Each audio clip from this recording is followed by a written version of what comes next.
On Tuesday, May 19th, Natrona County first graders lined the floor of the Nick Art Museum for the 17th annual Wyoming Reads, a literacy celebration started by John Jorgensen in memory of his deceased wife, Sue. Two of the things she was most passionate about were literacy, reading, and small children. 8,200 students statewide participated in their own events, and students in Oregon and Minnesota also took part. A highlight of the event came when Jorgensen told the story of the good Queen Sue, a character based on his wife. Once upon a time, long ago and far, far away, there lived a very good and a very beautiful queen who ruled over the magical kingdom of books. Now, the good queen loved two things very much. She loved books. Oh my, how she loved books. But more than books, she loved children. And the children of the magical kingdom were exactly like the children of Casper, Wyoming.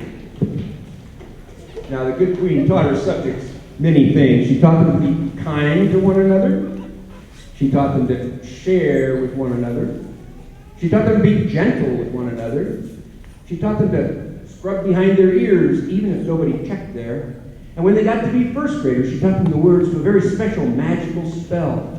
Now listen closely, because this is the part you have to help with. It goes like this. Sniggledy sneed, we want to read. Can you say that with me? Sniggledy sneed, we want to read. Perfect, that's exactly what we need to know.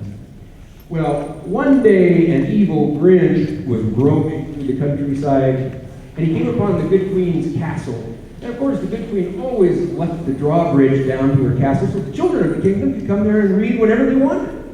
Well, when the Grinch saw that, she knew this was a great chance to make some mischief, and she tiptoed across that bridge and into the castle and began to wander around. And the first room she came to was the royal kitchen. And in the royal kitchen, of course, was the royal refrigerator. And she opened it, and inside she found a whole roasted chicken.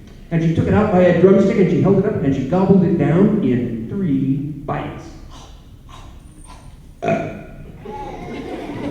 Well, then she kept roaming through the castle, and she came upon the good Queen Sue, reading in a sunny nook as she loved to do, and she cast an evil spell on the queen and put her into a deep, deep sleep. Well, then that Grinch kept roaming through the castle, and she noticed that the walls of the castle were lined with shelves and shelves of books.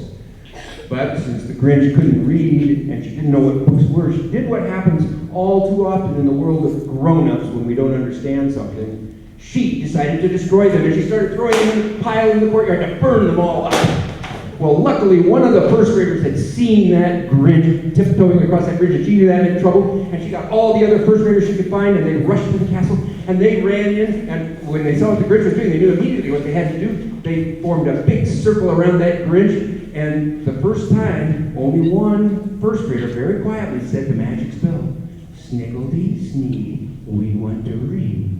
But the second time, you all joined in very quietly, Sniggledy sneed, we want to read. But the third time, you shouted it at the tops of your lungs, Sniggledy sneed, we want to read.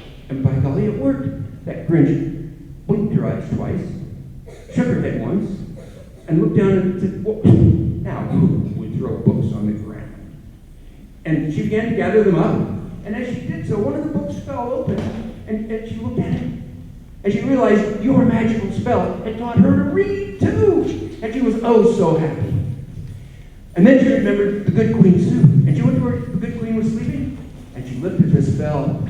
But instead of being angry, the good queen just laughed and gave that Grinch a book of her very own, just like the one you're going to receive, with her name inside the cover, and sent her on the way to teach all the other Grinches of the world to read. Well, we're here today to remember the good Queen Sue. But more than that, we're here to tell you how much the community of Casper cares about its children, and to share with you the magic of reading. Because if you can read, you become a prince or a princess in the magical kingdom of books. If you can read, you can do absolutely anything. After the story, every student received a bag of books, including one written by Wyoming First Lady Carol Meade, who also made an appearance. Through Wyoming Reads, thousands of students received books to spur them on to a lifetime of literacy, and the knowledge, as Mr. Jorgensen said, that they can do absolutely anything.